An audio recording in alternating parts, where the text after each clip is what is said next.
কথায় বলে ১২ মাসে ১৩ পার্বণ। তার মধ্যে অম্বুবাচীও হিন্দু ধর্মের একটি অন্যতম আচার। মেয়েরা প্রতি মাসেই রজস্বলা হন। হিন্দু শাস্ত্র মতে পৃথিবীকে মা বলা হয়। সনাতন বিশ্বাস মতে ধরিত্রী মাতাও বছরে ৩ দিন ঋতুমতী হন। তবে এটি ধর্মীয় আচার হলেও প্রাচীন কৃষি ব্যবস্থাও অম্বুবাচীর সঙ্গে জড়িয়ে রয়েছে। তাই এই ধর্মীয় আচারের সামাজিক ব্যাখ্যাও রয়েছে।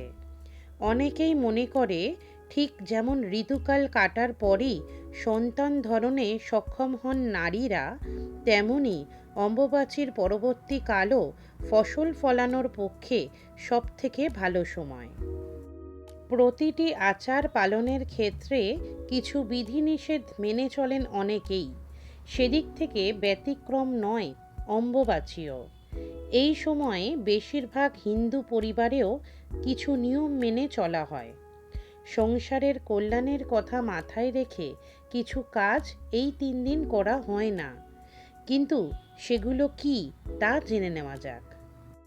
অম্বুবাচীতে ভূমিকর্ষণ ও বৃক্ষরোপণ নিষেধ, কারণ এই সময় ধরণী ঋতুমতী হয়। এই সময়ে গৃহপ্রবেশ, বিবাহ ও অন্যান্য শুভ কাজ করা নিষিদ্ধ। এই সব কাজ করলে তা অশুভ হবে বলে মনে করা হয়। এই সময়ে কোনো বিশেষ পুজো রাখবেন না। তবে কোনো বছর যদি এই সময়ে জগন্নাথ দেবের রথযাত্রা পড়ে, তবে তা নির্দিষ্ট নিয়ম মেনেই হতে পারে। কেননা এই সময়ে নিত্যকর্ম হবে, কাম্যকর্ম হবে না। রথযাত্রা নিত্যকর্ম।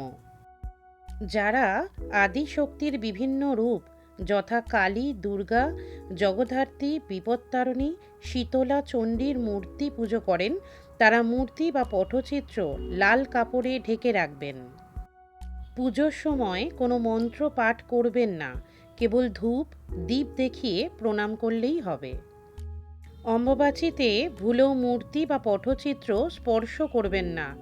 অম্বুবাচী শেষ হবার পরে আচ্ছাদন খুলে আসন ধুয়ে দেবীকে স্নান করিয়ে পূর্বের মতো পুজো ও আম দুধ নিবেদন করবেন। তুলসী গাছের গোড়া এই সময় মাটি দিয়ে উঁচু করবেন। যারা শাক্ত মন্ত্রে দীক্ষিত তারা জপ করতে পারবেন, কারণ জপে কোনো দোষ নেই। অম্বুবাচীতে গুরু পুজো চলবে। গুরু যদি নারী হন, অর্থাৎ গুরুমা হন, তা হলেও পুজো চলবে। এছাড়াও অম্বুবাচীর সময় যে কোনো সম্প্রদায়ের দীক্ষিত ব্যক্তিরা মেনে চলুন এই কয়েকটি কাজ। অম্বুবাচীতে গুরু প্রদত্ত নিজ ইষ্ট মন্ত্র যত বেশি সম্ভব জপ করুন। অম্বুবাচীতে সৌভাগ্য কুণ্ডের ধারে গণেশ বিগ্রহ দর্শন করুন ও ভক্তি ভরে পুজো করুন। মধ্যরাতে কাঙ্ক্ষিত ফল লাভের জন্য মনে মনে প্রার্থনা জানান দেবী কামাখ্যাকে। এতে মনস্কামনা পূরণ হয়। যাদের সর্প ভয় রয়েছে, সর্প ভয় নিবারণের জন্য আম ও দুধ সেবন করুন। এই সময় আম ও দুধ খেলে 1 বছর সাপের ভয় থাকে না।